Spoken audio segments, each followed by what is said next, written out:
दोस्तों, जैसा कि आप सभी को पता होगा कि नवोदय ऑनलाइन फॉर्म की डेट बढ़ गई है।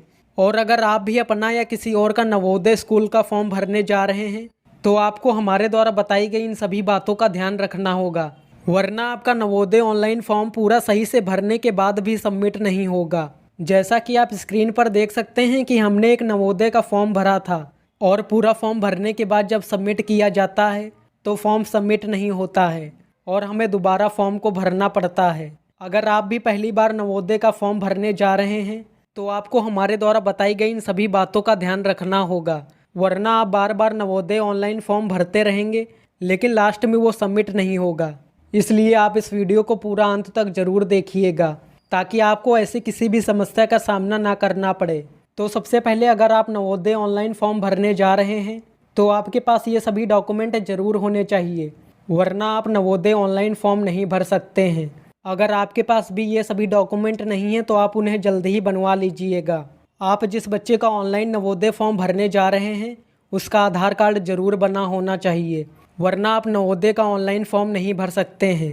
दूसरे नंबर पर आती है बच्चे की एक फ़ोटो। आपको बच्चे की एक फ़ोटो को प्लेन बैकग्राउंड पर खींचना है और उसे अपने फ़ोन या लैपटॉप में सेव कर लेना है। तीसरे नंबर पर आती है बच्चे और माता या पिता में से किसी एक की सिग्नेचर की फ़ोटो। आपको दोनों लोगों की सिग्नेचर को एक प्लेन पेपर पर करवा लेना है और उसकी एक फ़ोटो खींचकर सेव कर लेनी है। चौथे नंबर पर आता है बच्चे के स्कूल के द्वारा भरा गया फॉर्म। आपको इस फॉर्म को प्रिंट करवा के बच्चे के स्कूल जाकर भरवाना है और उसकी एक फ़ोटो खींचकर सेव कर लेनी है।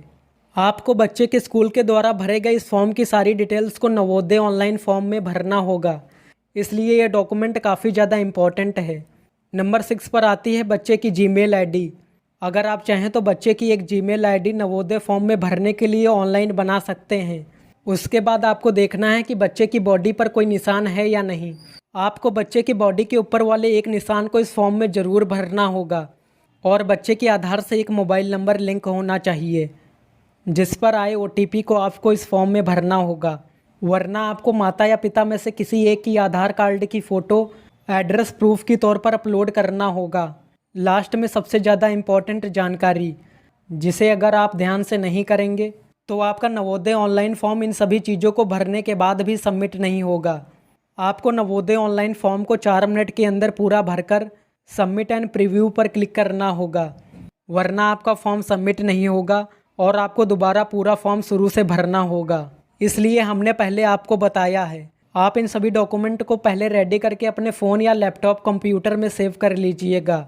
अगर आपको नवोदय ऑनलाइन फॉर्म भरने में कोई और परेशानी आ रही है तो आप नीचे कमेंट में बताइएगा। हम आपके लिए उस पर एक वीडियो बनाकर आपको उसका सॉल्यूशन ज़रूर देंगे।